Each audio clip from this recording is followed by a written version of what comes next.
अस्सलाम वालेकुम। दुरूद शरीफ पढ़ लें।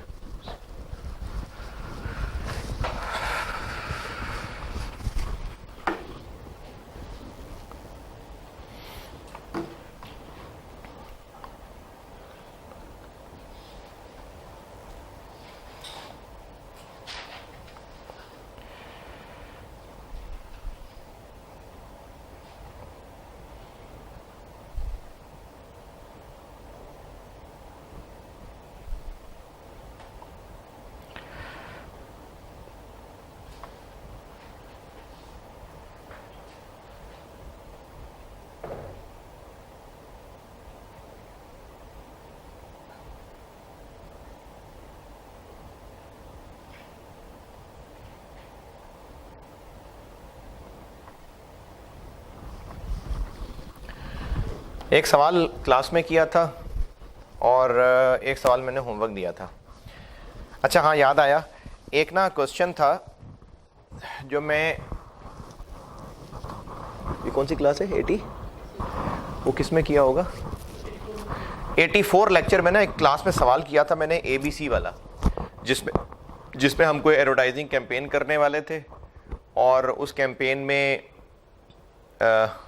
जो ABC की ग्रोथ थी वो कुछ 15-12% थी और अगर ग्रोथ ना करते तो फिर वो एडवर्टीजमेंट ना करते तो 5% ग्रोथ थी। ये उस सवाल को मैंने बोर्ड पे सॉल्व किया था, सारा कुछ मैंने कर दिया था, ब्रैकेट के अंदर फिगर्स भी लिख दी थी, सिर्फ बाहर आंसर नहीं लिखा था।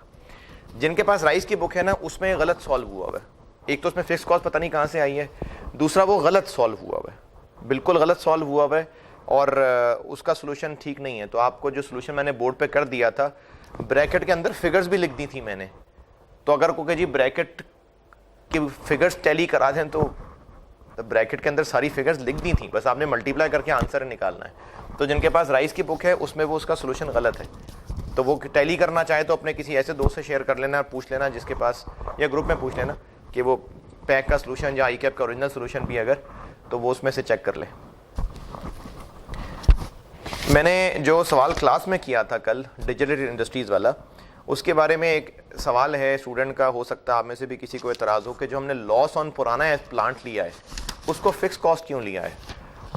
तो क्या वो वेरिएबल कॉस्ट है? नहीं, तो फिर फिक्स कॉस्ट है। दूसरी बात कि उसको लिया ही क्यों है भाई, अगर पुराने प्लांट को बेचेंगे तो नया लेंगे ना, और पुराने को बेचा नहीं है अभी तो हम फैसला कर रहे हैं कि पुराने को बेचेंगे ना बेचें। पुराने को बेचेंगे 2 मिलियन का बिकेगा, तभी तो 28 मिलियन का लोन लेना था, तो उस 2 मिलियन के बेचने पे फिर उसको लॉस भी तो होना था, तो इसलिए वो 2.5 मिलियन लॉस था,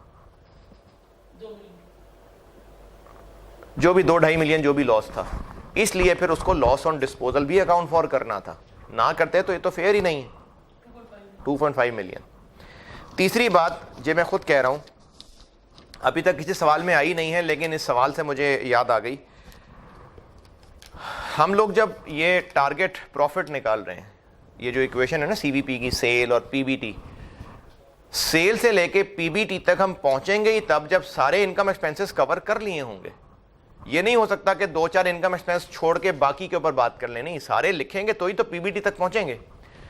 अगर इन क्वेश्चंस में कोई अदर इनकम आ जाए, यानी अगर इसी सवाल की बात करूं, ओल्ड प्लांट को बेचने से प्रॉफिट आ जाता, प्रॉफिट ऑन डिस्पोजल आ जाता, तो अदर इनकम होती, तो उसका क्या करते?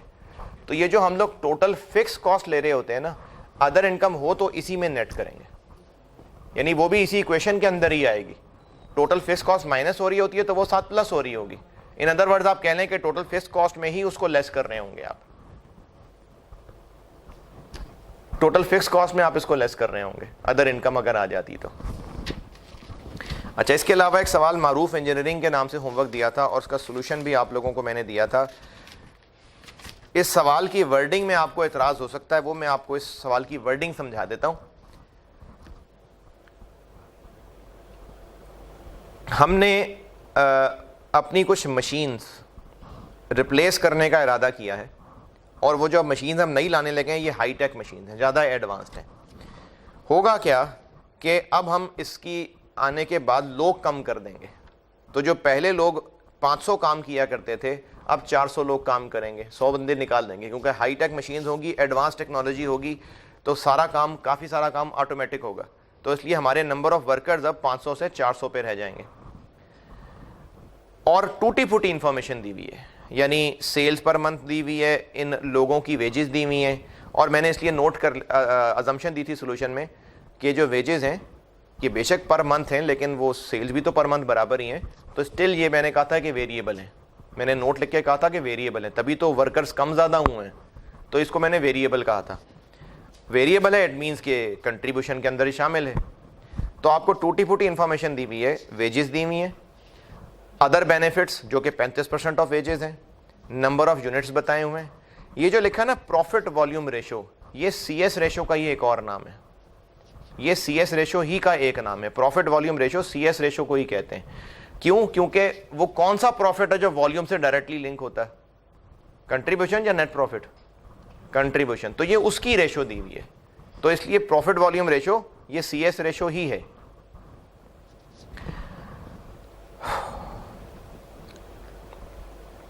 अब नई मशीन अगर हम ले आएंगे तो जो प्रोडक्शन है वो 80,000 की बजाय 89,600 पे चली जाएगी। ये सवाल की समरी है। लास्ट सेंटेंस, हम अपने लोगों को बोनस देंगे। अच्छा, कितना बोनस देंगे? ये जो सेंटेंस लिखा हुआ है ना 1.6% फॉर एवरी 2% इंक्रीज, इसका मतलब ये है कि एक बंदा अगर पहले 100 यूनिट्स बनाता था और अब वो 120 यूनिट्स बनाया करेगा, तो उसकी प्रोडक्टिविटी में कितना इंक्रीज आ गया? 20% ना। एक बंदा 100 यूनिट्स बनाता था, अब वो 120 यूनिट्स बनाएगा, तो 20% इंक्रीज आ गया। 1.6 फॉर एवरी 2, ये रेशो है कि हर 2 के बदले 1.6, तो 20% आया है उसकी ग्रोथ, तो कितना बोनस देंगे उसको? 16%। हर 2 के बदले 1.6, तो 20 के बदले 16, हम 16% उसको बोनस देंगे। और अगर उसकी प्रोडक्शन में इंक्रीज 40% आ गया तो हम उसको 32% बोनस देंगे। तो ये ऐसे निकला है 32%। हर वर्कर की प्रोडक्टिविटी में कितनी इंक्रीज है, तो वो मैंने एंड पे आसान सी वर्किंग की हुई है। एक बंदे की प्रोडक्शन 80,000 डिवाइडेड 500, एक बंदे की प्रोडक्शन आ गई, और नई मशीनों के बाद 89,600 400 लोगों की, तो पर बंदे के लिए 400 से डिवाइड कर लें, तो एक बंदे की पहले क्या प्रोडक्शन होती थी और एक बंदे की अब क्या प्रोडक्शन हुआ करेगी, उससे उसकी प्रोडक्टिविटी में इंक्रीज निकल आएगी। और उस प्रोडक्टिविटी में इंक्रीज को इस रेशो से मल्टीप्लाई कर दें 1.6/2, तो इसकी बोनस की परसेंटेज निकल आएगी। बाकी अदर वेरिएबल कॉस्ट मैंने कैसे निकाली है? अगर सेल्स का 70% पहले, अब नहीं, अब चेंज हो जाएगी कंट्रीब्यूशन रेशो। अब क्यों चेंज हो जाएगी? क्योंकि वेजेस चेंज हो जाएंगे। जब वेरिएबल कॉस्ट चेंज हो जाएगी तो फिर CS रेशो चेंज हो जाएगी, फिर CS रेशो पहले वाली नहीं रहेगी, हो ही नहीं सकती। तो अदर वेरिएबल भी तो कुछ होंगी ना, तो 70% वेरिएबल कॉस्ट है। 70% कैसे? 30% CS है, तो 70% वेरिएबल कॉस्ट है। तो वेरिएबल कॉस्ट में से वेजेस निकाल के तो फिर बाकी अदर वेरिएबल कॉस्ट। तो अगर हमारी सेल्स बढ़ेंगी, प्रोडक्शन बढ़ेगी, तो वो अदर वेरिएबल कॉस्ट भी बढ़ेगी, तो उसको भी बढ़ाया और वेजेस नई कैलकुलेट कर ली। तो दोनों, यानी एग्जिस्टिंग हालात में, क्योंकि आपसे पूछा है एनुअल इम्प्लीकेशन यानी इंपैक्ट, इम्प्लीकेशन मतलब असर क्या पड़ेगा, इस प्रपोजल का एनुअल असर क्या पड़ेगा, एनुअल। तो कैसे असर निकालें? फॉर द ईयर प्रॉफिट पहले क्या होता था और फॉर द ईयर प्रॉफिट अब क्या होगा, इसके डिफरेंस से एनुअल इम्प्लीकेशन निकलेगी। अब इसमें कोई मसले नहीं बचने चाहिए। Short term decision making the and. अब इसका अगला हिस्सा है लॉन्ग टर्म डिसीजन मेकिंग। मैंने जब आपको डिसीजन मेकिंग शुरू कराई थी ना, तो मैंने सबसे पहले लेक्चर में देखिएगा, उसमें मैंने डिसीजन मेकिंग से 2 शाखें बनाई थी, एक शॉर्ट टर्म डिसीजन मेकिंग और एक लॉन्ग टर्म डिसीजन मेकिंग। जब हमने कुछ डिसीजन करना है और हमने लाइट ऑन की और फैक्टर्स देख रहे थे कि कौन कौन से फैक्टर्स रेलेवेंट हैं, तो अगर लाइट सिर्फ इतनी ऑन की कि 1 साल के अंदर अंदर की चीजें नजर आ रही हैं, तो ये शॉर्ट टर्म डिसीजन मेकिंग है। और अगर इतनी बड़ी लाइट ऑन कर ली कि अगले 5-10 साल भी नजर आने लग गए, तो ये लॉन्ग टर्म डिसीजन मेकिंग है। यानी वो डिसीजन मेकिंग जिसको करते हुए हम 1 साल से ज्यादा के फैक्टर्स को सामने रख रहे हैं, जैसे नया प्लांट लगाएं कि ना लगाएं। अब नया प्लांट लगाएंगे तो 5 साल चलेगा, 5 साल तक इतनी प्रोडक्शन करके देगा, तो हमारी नजरें चलेगी ना 5 साल तक। तो ये लॉन्ग टर्म डिसीजन मेकिंग है। लॉन्ग टर्म डिसीजन मेकिंग को आईकैप की बुक में जिस चैप्टर के नाम से कवर किया हुआ है वो है टाइम वैल्यू ऑफ मनी। ये जो बुक में कवर्ड है ना, वो टाइम वैल्यू ऑफ मनी के नाम से कवर्ड है।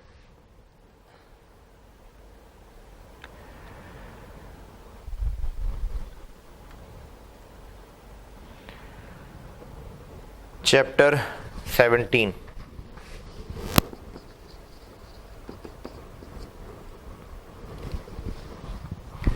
तो बुक में ये टाइम वैल्यू ऑफ मनी के तौर पे कवर्ड है, लेकिन मैं वैसे आपको इसको लॉन्ग टर्म डिसीजन मेकिंग कह रहा हूं, क्योंकि इसमें डिसीजन मेकिंग है और 1 साल से ज्यादा है, इसलिए लॉन्ग टर्म डिसीजन मेकिंग है।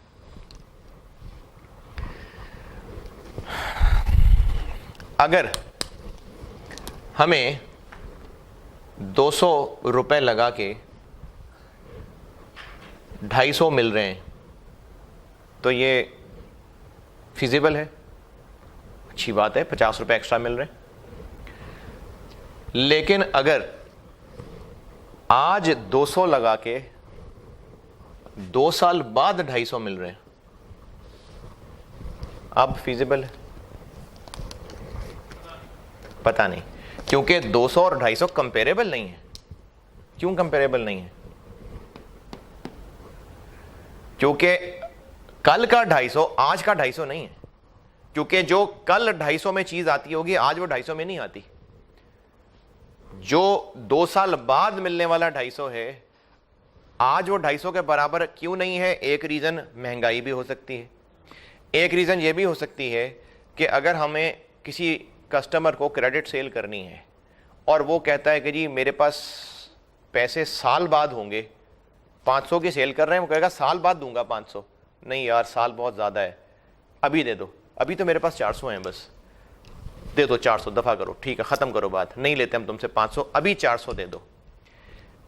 ये जो हम कल के 500 के बदले आज के 400 में कस्टमर से सेटल कर बैठे, करने को तैयार हो गए, इसका मतलब हमारी नज़र में कल के 500 के बराबर आज का 400 हुआ ना। फिर तो इसकी रीज़न पता नहीं साल बाद वो बचे ना बचे, साल बाद पकड़ में आए ना आए, साल बाद पता नहीं वो कहाँ हो, हमें याद भी ना हो। तो अभी है, अभी तैयार है पैसे देने के लिए, पता नहीं कल को क्या हो, रिस्क है कि पैसे मारी ना जाए हमारे, तो क्यों ना अभी कल हो ना हो, तो हम अभी ही क्यों ना उससे 400 ले लें। तो जब अभी ही 400 लेने को तैयार हो गए हैं कल के 500 को छोड़ के, तो उसका मतलब रिस्क की वजह से ऐसा हुआ। तो ये भी एक रीजन है। मल्टीपल रीजंस हैं कि कल का 250 आज के 250 के बराबर नहीं है, इसलिए 250 200 से कंपेरेबल नहीं है। ये आप लोगों ने क्यूएम में सीखा हुआ है। कंपेरेबल बनाने के लिए क्या करें? यानी अगर मैं यहां खड़ा हूं और एक और बंदा वहां है नहीं, वहां पर एक और बंदा खड़ा है और देखना है कि हम में से किसकी हाइट ज्यादा है, तो या तो वैसे हाइट पूछ लें, और अगर देख के फैसला करना है तो दोनों को साथ खड़ा कर लें। अब दोनों को साथ खड़ा करने के 2 तरीके हैं, या मैं वहां चला जाऊं या वो यहां आ जाए। तो या तो इस 200 को यहां ले जाएं या इस 250 को यहां ले आएं। लेकिन नॉर्म्स ये हैं नहीं तो दोनों दरमियान में भी आ सकते हैं, लेकिन फिर झगड़ा हो जाएगा ना कि वहां के यहाँ नहीं वहां, तो बेहतर है कि या मैं उसके पास चला जाऊं या वो मेरे पास आ जाए। तो ये जो 2 साल का गैप है, इसकी वजह से ये दोनों अमाउंट्स कंपेरेबल नहीं है। तो कंपेरेबल बनाने के लिए या तो इसको यहां कर लें या इसको यहां कर लें।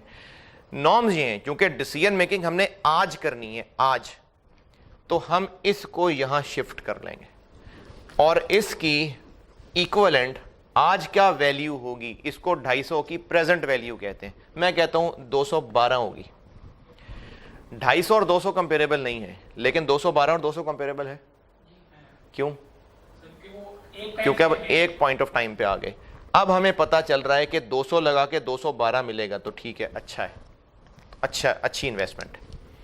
ये है लॉन्ग टर्म डिसीजन मेकिंग, कि हमने कैश फ्लोज को कंपेयर करते हुए, चूंकि उनकी टाइमलाइन डिफरेंट होगी, तो हमें इनको एक पॉइंट ऑफ टाइम पे लाना पड़ेगा।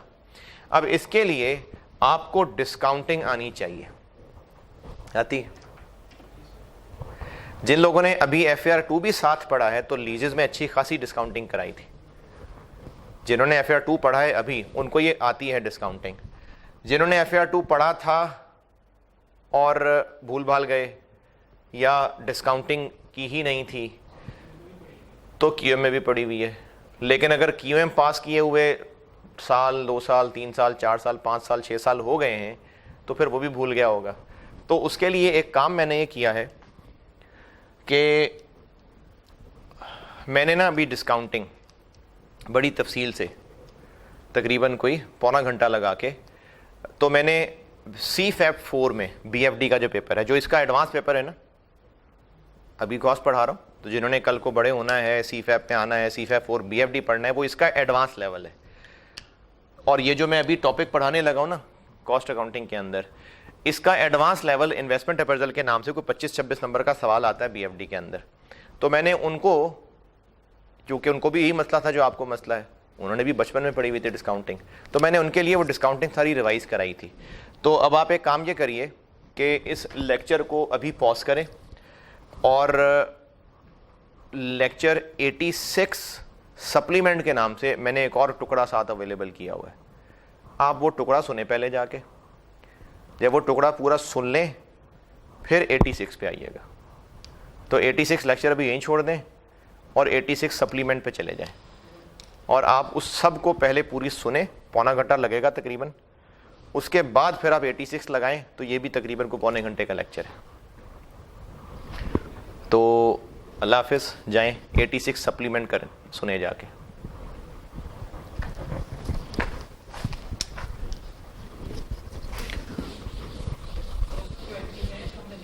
नहीं,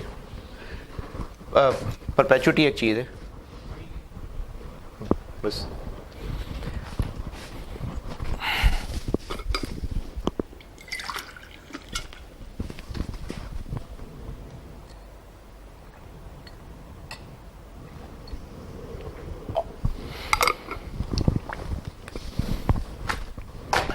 चलें जी, बस आ गए आप।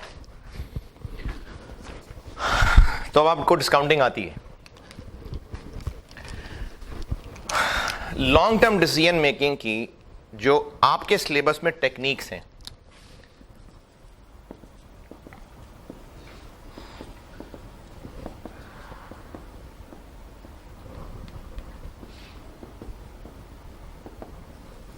दो हैं। एक कहलाती है नेट प्रेजेंट वैल्यू, और ये वो है जो मैंने भी करा भी दी आपको, ये करा दी। अभी जो 250 और 200 को कंपेयर किया था, कैसे किया था? अभी नहीं, पौना घंटा पहले। तो 250 नहीं, 212 और 200 को कंपेयर किया था। तो नेट 12 पॉजिटिव निकला था ना, उसको एनपीवी कहते हैं, उसको नेट प्रेजेंट वैल्यू कहते हैं। और दूसरी टेक्निक है इंटरनल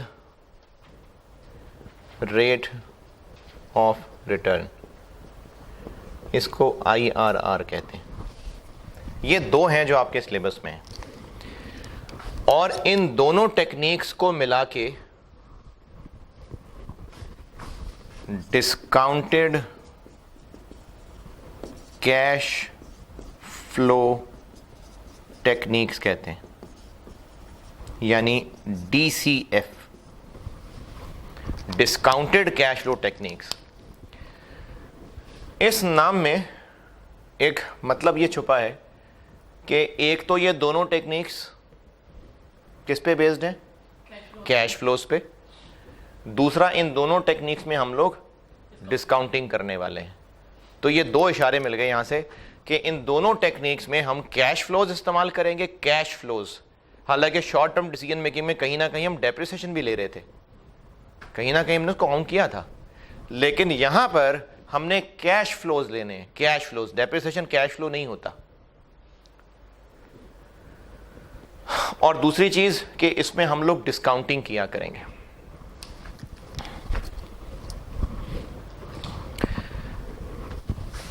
चूंकि आप वो डिस्काउंटिंग वाला जो लेक्चर 86 सप्लीमेंट है वो सुन आए हैं, तो हम लोगों ने कैश फ्लोज की डिस्काउंटिंग करनी है और उसके लिए हमें टाइम लाइन चाहिए। तो इसमें आसानी के लिए कुछ अजम्पशंस रखी गई हैं, डीसीएफ टेक्निक्स की कुछ अजम्पशन है, कुछ क्या 2-3 अजम्पशंस हैं।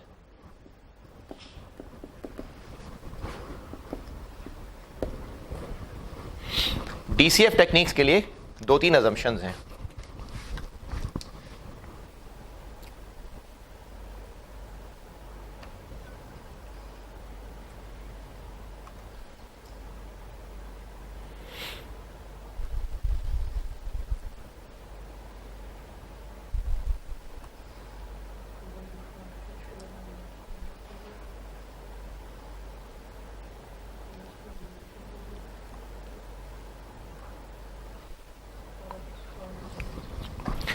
तो डीसीएफ टेक्निक्स की अजम्पशंस ये हैं कि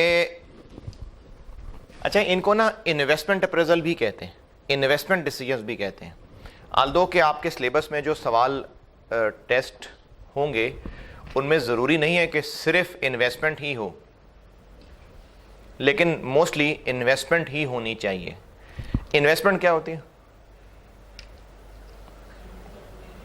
ऐसा खर्चा जिससे कल को रिटर्न मिले, और जितना खर्चा है उससे ज़्यादा ही मिले, तभी हम उसको इन्वेस्टमेंट कहते हैं। तो अकाउंटिंग के एतबार से अगर बात करें तो जो हमारे नॉन करंट एसेट्स हैं, PPE, property plant equipment, PPE खरीदना इन्वेस्टमेंट ही है ना।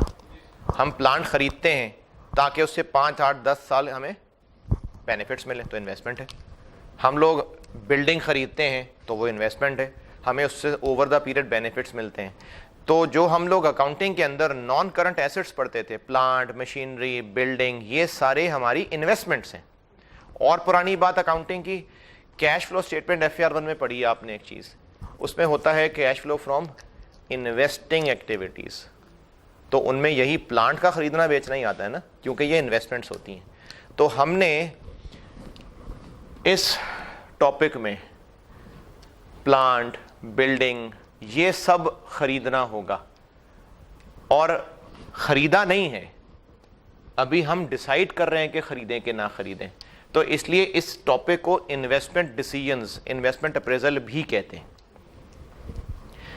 तो हमने आज पैसा इन्वेस्ट करना होगा आज, और आप लोग 86 सप्लीमेंट सुन के मेरी बात अब सुन रहे हैं, तो हमने ज़ीरो टाइम यानी आज पैसा खर्च करना होगा, क्योंकि हमने प्लांट खरीदना है। तो अजम्पशन ये है कि जो प्लांट खरीदने पे खर्चा होगा यानी इन्वेस्टमेंट, वो आज करनी होगी, अभी के अभी, और अभी को कहते हैं टाइम ज़ीरो। उस टाइम लाइन पे जो मैंने 0 पॉइंट लगाया था वो टाइम ज़ीरो है, ज़ीरो। और अजम्पशन ये है कि जो इन्वेस्टमेंट करके हम प्लांट बनाएंगे ये फ़ौरन ही वर्किंग कंडीशन में आ जाएगा, और फ़ौरन के फ़ौरन चलना भी शुरू हो जाएगा, और फ़ौरन के फ़ौरन प्रोडक्शन भी करने लग जाएगा, और वो हम बेचने भी लग जाएंगे। तो जो ऑपरेटिंग कैश फ्लोज हैं वो ईयर 1 ऑनवर्ड शुरू भी हो जाएंगे।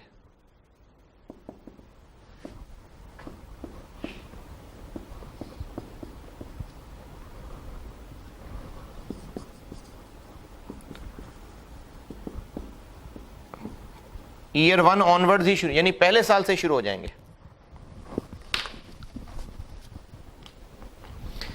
ये कैश फ्लोज हमें पहले साल से ही आना शुरू हो जाएंगे। और कैलकुलेशन की आसानी के लिए एक और काम ये किया जाता है, अभी जो आप डिस्काउंटिंग की प्रैक्टिस देख रहे थे उसमें हम लोग जो कैश फ्लोज की डिस्काउंटिंग कर रहे थे तो टाइमलाइन बनाई थी 1, 2, 3, तो ये 1, 2, 3 साल थे ना। तो हमने अगर डिस्काउंटिंग करनी है तो पावर 3 यानी 3 साल डिस्काउंट करना है, पावर 2 मतलब 2 साल डिस्काउंट करना है। तो ये तभी होगा जब कैश फ्लोज में साल साल का गैप है। तो क्या असल में ऐसा होता होगा कि गुड्स जब बिक रही हैं तो जो एक कस्टमर आया अगला कस्टमर साल बाद आएगा? नहीं, गुड्स तो रोज़ बिक रही होंगी। लेकिन सवालों की आसानी के लिए अजम्पशन ये ली जाती है कि जो कैश फ्लोज अकर हुआ करेंगे यानी इनफ्लोज और आउटफ्लोज वो एंड ऑफ ईयर अकर हुआ करेंगे।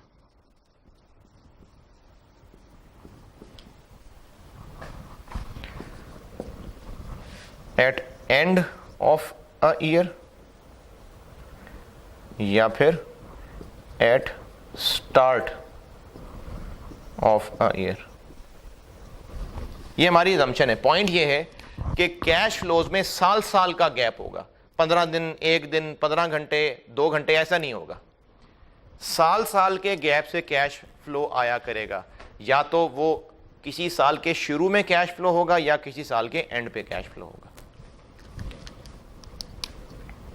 और शुरू है कि एंड है, इन दोनों में से बाय डिफॉल्ट एंड है।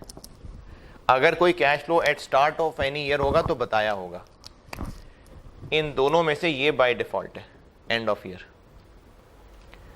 अगर स्टार्ट ऑफ ईयर होगा तो बताया जाएगा।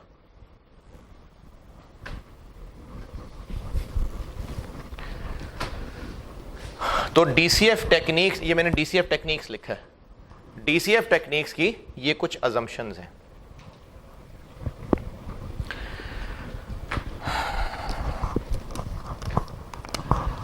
चूंकि डिसीजन मेकिंग है, डिसीजन मेकिंग, तो मुझे ये बात दोहराने की ज़रूरत तो नहीं है कि हमने सिर्फ वो आइटम्स कंसिडर करनी है जो डिसीजन के लिए रेलेवेंट हैं। चलो दोहराई दी है, तो हमने सिर्फ वो आइटम्स कंसिडर करनी है जो डिसीजन के लिए रेलेवेंट हैं। तो ये सारा कुछ आप अच्छी तरह शॉर्ट टर्म डिसीजन मेकिंग में पढ़ आए हुए हैं।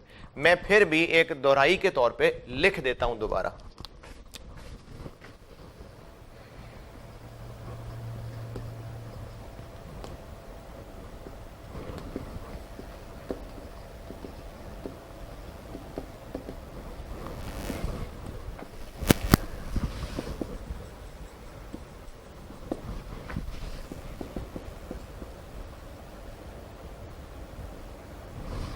यानी कौन से कैश फ्लोज रेलिवेंट होंगे, कौन से रेलिवेंट नहीं होंगे।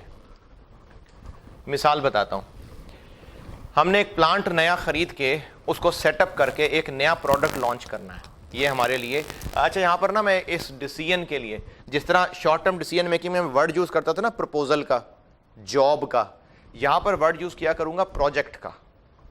प्रोजेक्ट कि हम लोग एक नई फैक्ट्री सेटअप करने जा रहे हैं, एक नया प्रोडक्ट लॉन्च करना है, तो मैं इसको प्रोजेक्ट कह रहा हूं कि हम इस प्रोजेक्ट को इवैल्यूएट कर रहे हैं। तो हम एक नया प्लांट सेटअप करने लगे क्योंकि एक नया प्रोडक्ट लॉन्च करना है, उसका डिसीजन मेकिंग करने लगे हम। तो एक कंसल्टेंट से मार्केट सर्वे करवाया था कि ये मार्केट में ज़रा लोगों से पता करें कि इस तरह का प्रोडक्ट अगर आ जाए तो ये लोग कैसे बिहेव करेंगे, कैसे रिएक्ट करेंगे, ख़रीदना भी चाहेंगे कि नहीं खरीदना चाहेंगे। सर्वे करवाया था, लेकिन था इसी प्रोडक्ट के लिए। तो ये हमारी डिसीजन मेकिंग में रेलिवेंट होगा कि नहीं? क्यों नहीं? क्योंकि था संक कॉस्ट। तो संक कॉस्ट रेलिवेंट नहीं होती।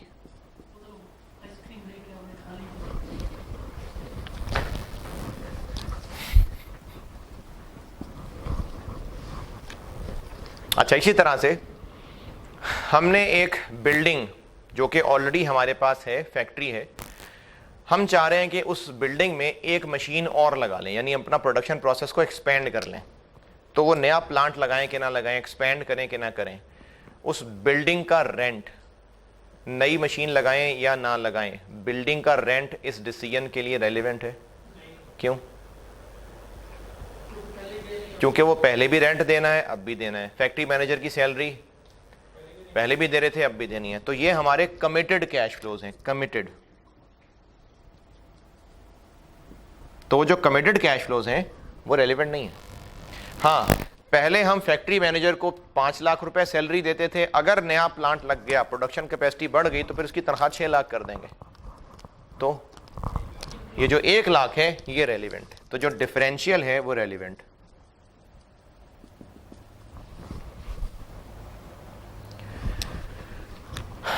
नया प्लांट अगर लगाते हैं तो उसके लिए नए लोग रखने पड़ेंगे, नए लेबर, नए मटेरियल खरीद के लाने पड़ेंगे, चीज़ें बनेंगी, बिकेंगी, सब एक्स्ट्रा है।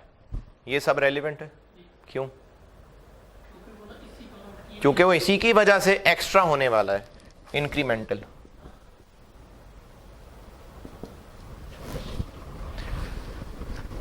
हमारे पास एक बिल्डिंग है और हम उस बिल्डिंग में ये सोच रहे हैं, खाली पड़ी हुई है, अभी वहाँ जिन बूते रहते हैं, हम ये सोच रहे हैं कि यहाँ पर फैक्ट्री सेटअप करें या रहने दें।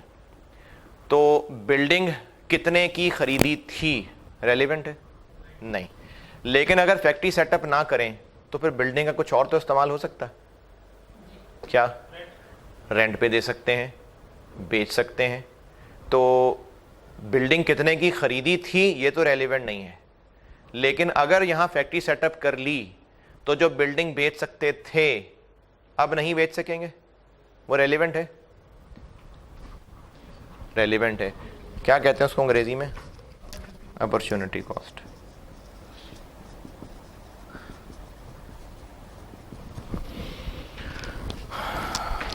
इसके हवाले से आप एक बात लिखना चाहें तो लिख लीजिएगा कि अगर हमारे पास कोई रिसोर्स पहले से मौजूद है, या तो ना हमने नए खरीदने हो, कोई मशीनरी नई खरीदनी हो, कोई बिल्डिंग नई खरीदनी हो, तो जितने की खरीदनी होगी वो रेलिवेंट होगा।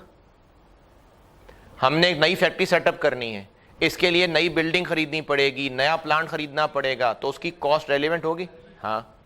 लेकिन हमने एक एग्जिस्टिंग मशीन ही उस प्रोजेक्ट में इस्तेमाल कर लेनी है, तो वो रिसोर्स हमारे पास ऑलरेडी है, तो उसको कितने का खरीदा था ये रेलिवेंट होगा? नहीं। तो अगर हमने कोई ऑलरेडी हमारे पास मौजूद रिसोर्स किसी प्रोजेक्ट पे इस्तेमाल करना होगा तो उसकी ओरिजिनल कॉस्ट रेलिवेंट नहीं हुआ करेगी, अपॉर्चुनिटी कॉस्ट रेलिवेंट हुआ करेगी। अगर कोई रिसोर्स जो हमारे पास पहले से मौजूद है उसको नए प्रोजेक्ट पे इस्तेमाल करना है तो उसकी ओरिजिनल कॉस्ट जितनी थी वो रेलिवेंट नहीं होगी, उसकी अपॉर्चुनिटी कॉस्ट रेलिवेंट हुआ करेगी। हाँ, अगर कोई प्लांट इक्विपमेंट खरीदना ही नया है तो उसकी कॉस्ट रेलिवेंट होगी। हाँ वो होगी, वो तो हमने वैसे ही नया करना है। लेकिन अगर पहले से कोई मौजूद है तो कितने का खरीदा था इररेलेवेंट, अपॉर्चुनिटी कॉस्ट रेलिवेंट।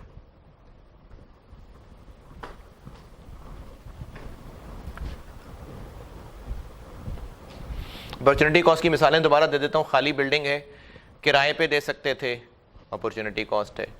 बेच सकते थे, अपॉर्चुनिटी कॉस्ट है।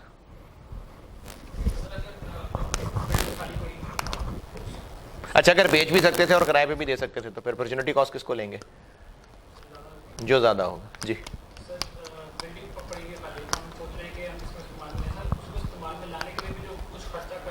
करना पड़ेगा, रेलिवेंट। करना ही करना था, रेलिवेंट नहीं है।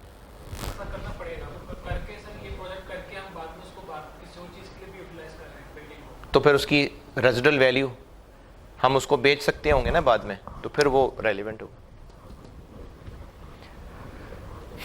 अच्छा, एक और पॉइंट जिसकी रीज़न आपको अभी नहीं पता, आप जब बड़े हो जाएंगे, बीएफडी में पहुंच जाएंगे तो वहाँ पर एक टॉपिक पढ़ेंगे आप लोग, फाइनेंसिंग डिसीजन, तब समझाऊंगा ये बात।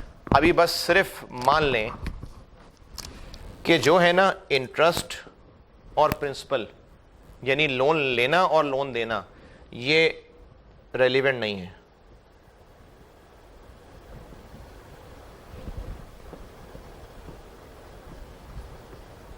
ये रेलिवेंट नहीं है।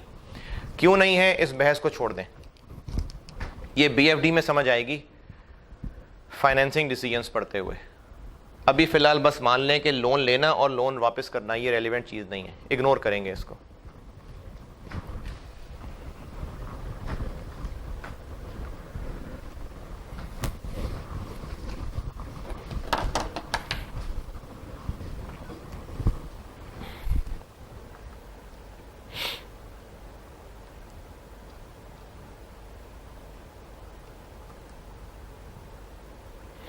और इन शाखों के नीचे एक नोट ये लिख लें,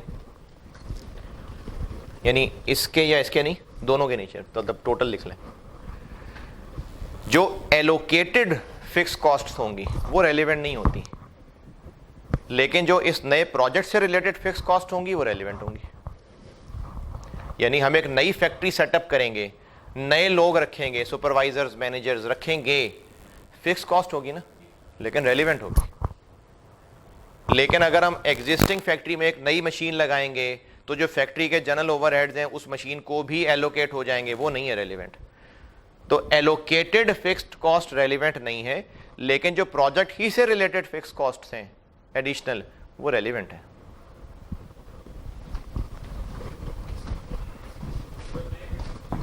जो नए फिक्स खर्चे हैं। और ये कोई नई बात नहीं मैंने बताई समीर, मैं हूं कैमरे में, तो पुरानी बात होगी, कर लिया लोगों ने, पता नहीं क्या बता रहा था मैं। हाँ, ये मैंने कोई नई बात नहीं की है, हम लोग शॉर्ट टर्म डिसीजन मेकिंग में भी यही करते थे कि जो एडिशनल फिक्स कॉस्ट होती थी उसको हम मानते थे रेलिवेंट, तो यही बात मैंने अब की है।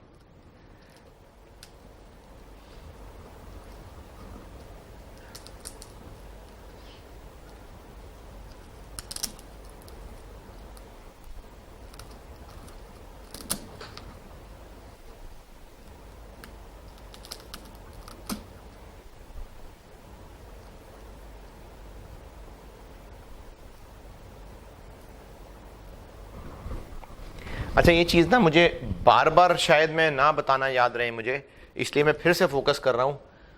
हम लोग क्या करने लगे हैं, डिस्काउंटेड कैश फ्लो टेक्निक्स। तो हम इस पे जो भी कैलकुलेशन किया करेंगे उसमें कौन सी आइटम्स लिया करेंगे, cash flows.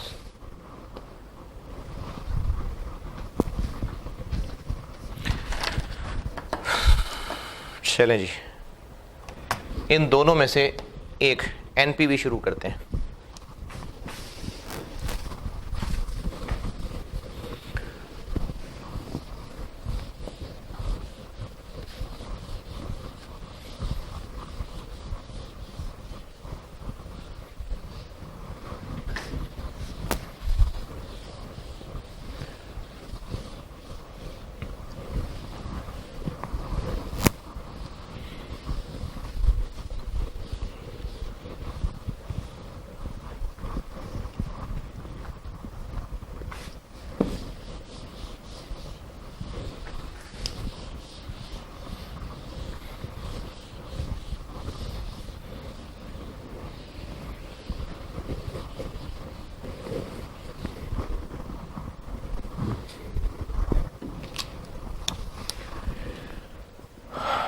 Net present value,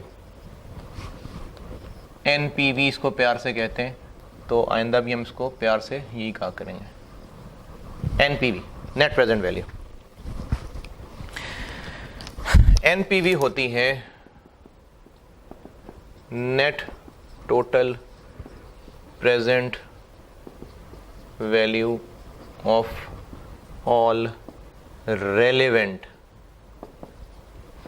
cash flows of the project.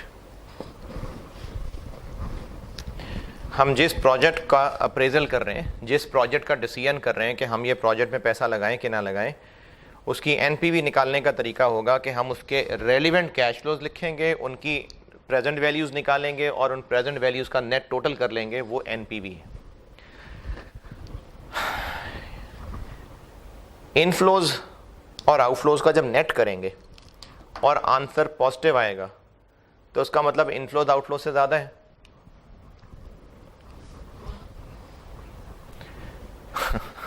Inflows और आउटफ्लोज की पीवीज का नेट टोटल करेंगे और आंसर पॉजिटिव निकल आएगा तो उसका मतलब इनफ्लोज ज़्यादा है ना, और अगर नेगेटिव आ गया तो आउटफ्लोज ज़्यादा है। तो क्या अच्छी बात है, पॉजिटिव आना कि नेगेटिव आना? नेट टोटल पॉजिटिव आना अच्छा है या नेगेटिव आना अच्छा है? यार इनफ्लोज ज़्यादा है तो अच्छी बात है ना, तो पॉजिटिव आना अच्छी बात है ना। तो एनपीवी टेक्निक हमें ये सिखाती है कि आप प्रोजेक्ट की एनपीवी निकालें, अगर पॉजिटिव है तो बिस्मिल्लाह पढ़े और काम शुरू करें, और अगर नेगेटिव है तो भूल जाएं, छोड़ दें इस काम को। तो इसकी डिसीजन टेक्निक ये है, डिसीजन रूल ये है कि प्रोजेक्ट को एक्सेप्ट कर लें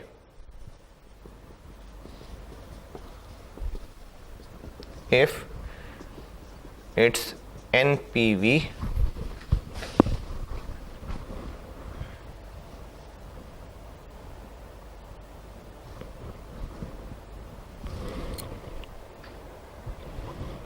या फिर ये भी हो तो चलेगा, इक्वल भी हो तो चलेगा, यानी जीरो भी हो तो चलेगा। जीरो क्यों चलेगा ये कुछ दिन बाद पता चलेगा, बताऊंगा, लेकिन जीरो भी चलेगा।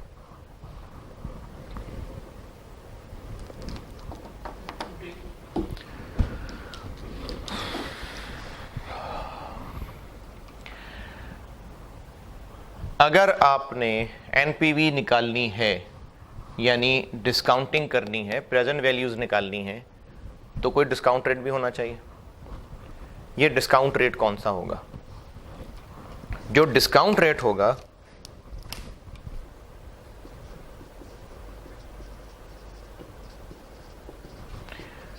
To be used is the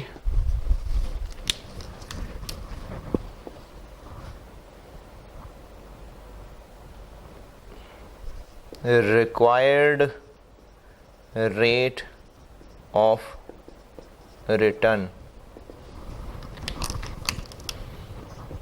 from the project।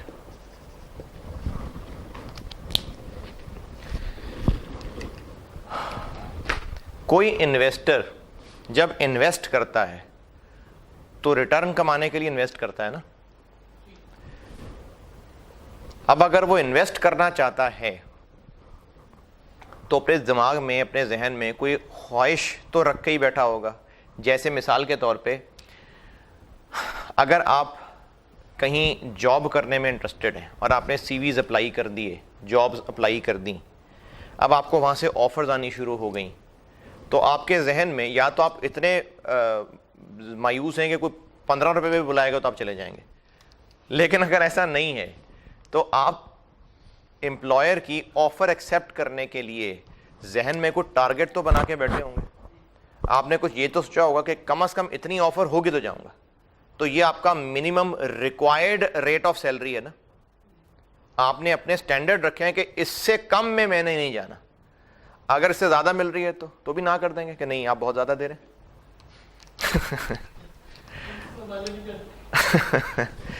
हमने एक मिनिमम सेट कर लिया कि इससे कम में नहीं जाना हमें, यानी हमारा मिनिमम रिक्वायर्ड ये है। तो बात में मिसाल सैलरी की दे रहा था तो मिनिमम रिक्वायर्ड सैलरी, इन्वेस्टर की बात कर रहा हूं तो minimum required rate of return. तो ये रिक्वायर्ड रेट ऑफ रिटर्न ये होता है कि इन्वेस्टर ने अपने जहन में एक रेट बना लिया कि इस इन्वेस्टमेंट से 20% तो मुझे कम से कम रिटर्न चाहिए, तो ये उसका रिक्वायर्ड रेट ऑफ रिटर्न है। तो इसमें जो हमने डिस्काउंट रेट इस्तेमाल करना है वो रिक्वायर्ड रेट ऑफ रिटर्न होता है।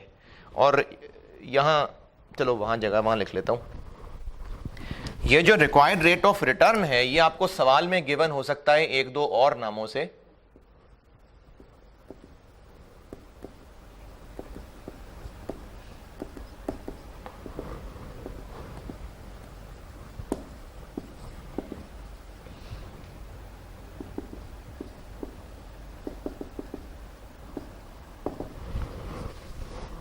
हो सकता है आपको सिंपली डिस्काउंट रेट के नाम से गिवन हो, बस आपको कहा हो कि डिस्काउंट रेट इतना है बस, तो वो रेट ऑफ रिटर्न है। या फिर हो सकता है आपको लिखा मिले कि कॉस्ट ऑफ कैपिटल इतना है। ये भी बीएफडी में पढ़ने वाली चीज़ है कि कॉस्ट ऑफ कैपिटल क्या होता है कुछ कॉस्ट ऑफ कैपिटल के नाम से दिया हो सकता है। कॉस्ट ऑफ कैपिटल का ही एक और नाम होता है weighted average cost of capital.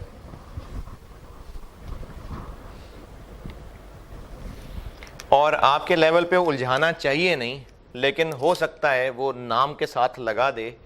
तो ये जो होते हैं ना कॉस्ट ऑफ कैपिटल, ये आफ्टर टैक्स वाला हमने यूज करना होता है।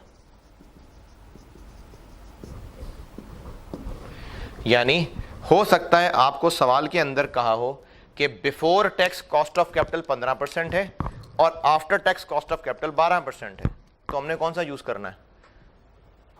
आफ्टर टैक्स वाला, यानी 12% यूज करना है हमने। खुद से उसको आफ्टर टैक्स नहीं बनाना। मैं आपको ये बात सिर्फ इसलिए बताई है कि सवाल के अंदर हो सकता है आपको उलझाने के लिए कह दिया जाता कि before tax cost of capital 15% है, after tax cost of capital 12% है, तो बस आपने 12% इस्तेमाल करना है, वो 15% को छोड़ दें। तो ये आपको मुख्तलिफ नामों से अगर रेट दिया है तो वो रिक्वायर्ड रेट ऑफ रिटर्न ही दिया हुआ है और उसी को इस्तेमाल करके एनपीवी निकालनी है।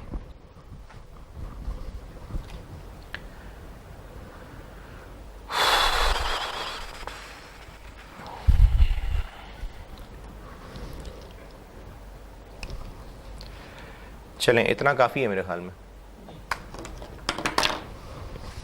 ठीक है जी, इतना काफ़ी है। कब शुरू की थी क्लास समीर? ठीक है, बहुत है।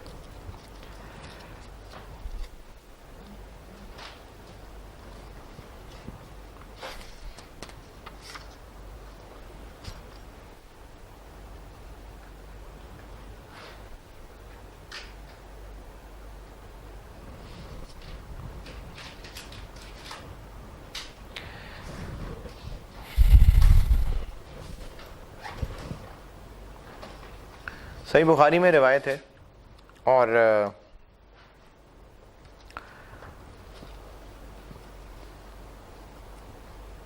थोड़ी सी सेंसिटिव है, केयरफुली अप्लाई होगी ये, लेकिन अमूमी अप्लाई करने में इतनी मुश्किल नहीं होगी इसको, ये हम सब के लिए है।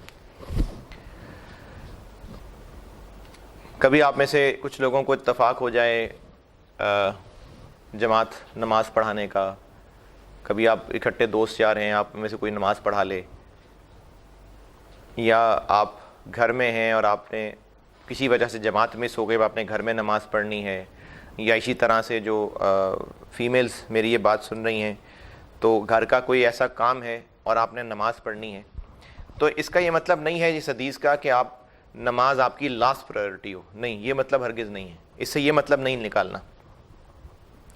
सैयदना अनस बिन मालिक रज़ियल्लाहु तआला अन्हु फरमाते हैं, ये सही बुखारी की रिवायत है कि नबी अकरम सल्लल्लाहु अलैहि वसल्लम से ज़्यादा हल्की लेकिन कामिल नमाज, हल्की नमाज से मुराद ये है कि ये जो बॉयज़ हैं ये जमात में नमाज पढ़ रहे हैं और आप सोचें कि इमाम साहब ने पहली रकत में सूरह बकरा पढ़ ली और जो अगली रकत थी उसमें सूरह आले इमरान पढ़ ली और फजर की नमाज़ पढ़ा के उन्होंने बस कर दिया, तो सूरह बकरा पढ़ने में और सूरह आले इमरान पढ़ने में तो तकरीबन 2 घंटे लग जाएंगे, तो ये हल्की नमाज नहीं है। ये भी एक और रिवायत में आता है कि एक साहबी पे आपसे हमने गुस्सा किया था बड़ा शदीद किस्म का, कि वो बड़ी लंबी लंबी रखते पढ़ाते थे, तो उस पर आपसे हमने गुस्सा किया था कि मेरे दीन मुश्किल बना रहे हो लोगों के लिए। तो लेकिन इसका मतलब ये भी नहीं है कि आप आदतन ही बस 2 आयतें 3 आयतें पढ़ें और नमाज ख़त्म करें। तो आप श्रम से ज़्यादा हल्की यानी कम छोटी सूरतें, जब जमात है, जब ख़ास तौर पे शाम की मगरिब थके हुए लोग आते हैं, लेकिन कामिल यानी जल्दबाजी नहीं, पूरे अरकान अच्छे तरीके से अदा करना। आपसे सबसे ज़्यादा कौन कर सकता था? तो नबी अकरम सल्लल्लाहु अलैहि वसल्लम से ज़्यादा हल्की लेकिन कामिल नमाज मैंने किसी के पीछे कभी नहीं पढ़ी। और आप सल्लम बच्चे के रोने की आवाज़ सुन लेते। अब ये तब की बात है जब औरतें भी मस्जिद में नमाज पढ़ा करती थीं। बच्चे हैं पढ़ लें लेकिन रिक्वायर्ड नहीं है, क्योंकि कुछ अमल होते हैं जो फितने से बचने के लिए फिर एडमिनिस्ट्रेटिवली देखना पड़ता है उनको। जहाँ प्रॉपर निज़ाम है तो पढ़ लेनी चाहिए, पढ़ लेनी चाहिए, लेकिन हर दौर में ना कुछ चीज़ों को, इस्लामी अहकाम को एडमिनिस्ट्रेटिवली देखना होता है। तो उस एडमिनिस्ट्रेटिवली देखते हुए इनकरेज नहीं है कि औरतें मस्जिद में नमाज़ पढ़ें, इनकरेज नहीं है, क्योंकि इतना अच्छा निज़ाम नहीं होता कहीं भी, तो इसलिए इनकरेज नहीं है। बच्चे के रोने की आवाज़ सुन लेते तो इस ख्याल से कि कहीं उसकी माँ परेशानी में मुब्तला ना हो जाए, नमाज मुख्तसर कर देते थे। यानी अब मैं अगर घर में किसी वजह से जमात रह गई, नहीं रहनी चाहिए थी लेकिन किसी वजह से रह गई और नमाज का वक्त है और मेरे घर में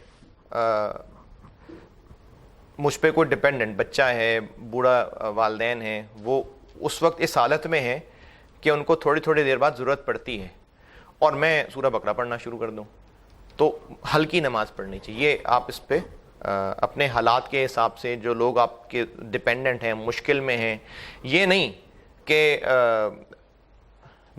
8 बजे जो है वो आपका एक फेवरेट प्रोग्राम शुरू होने वाला है तो जल्दी से ना जल्दी से नमाज़ पढ़ लें। ये अच्छी बात नहीं है, ये अच्छी बात नहीं। नमाज हमारी प्रायोरिटी होनी चाहिए।